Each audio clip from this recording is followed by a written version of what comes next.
நல்ல fully grown வாழைக்காய் இது. வாழைக்காயை பார்த்தல எப்படி இருக்குன்னு. இந்த மாதிரி வாழைக்காய் இருந்ததுன்னா எப்படி சிப்ஸ் பண்ணாது இருக்க முடியும்? அதுவும் தேங்காய் எண்ணெயில், இரும்பு கடாயில்.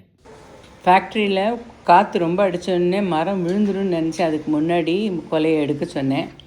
வீட்டுக்கு வந்த உடனே அவ்வளோ கழனி தண்ணி, அரிசல் தண்ணி இல்லாததுனால கொஞ்சம் புளியை வச்சு தண்ணி வச்சு நல்லா பீல் பண்ணிவிட்டு என்னோடய பீ ஸ்லைஸர் லாஸ்ட் லெக் புதுசுன்னு எடுக்கணும்.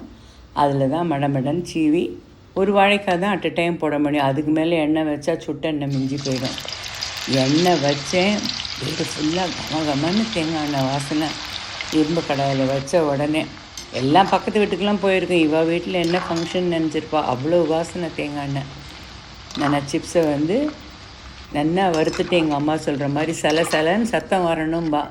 வந்ததுக்கு அப்புறமா இதே மாதிரி உப்பை தண்ணியில் விட்டு கரைச்சி ஒரு 7க்கு 1 ஸ்பூனுன்னு கணக்கு வச்சு அந்த உப்பு தண்ணி விட்ட உடனே அதுவும் சத்தம் அடங்கின உடனே சிப்ஸு சலன்னு இருக்கான்னு பார்த்து ஆயிலை ட்ரெயின் பண்ணி ஆறினோடனே பாக்ஸில் போட்டு வைக்கணும்.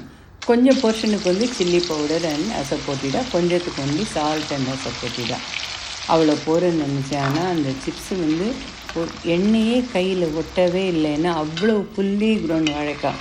தேங்காய் எண்ணெயும் பெருங்காயமும் வீடு ஃபுல்லாக வாசனை. அம்மா சொன்ன மாதிரி தூக்கி கையில் எடுத்து போட்டால் சலன்னு சத்தத்தில் கரகரன் சிப்ஸு.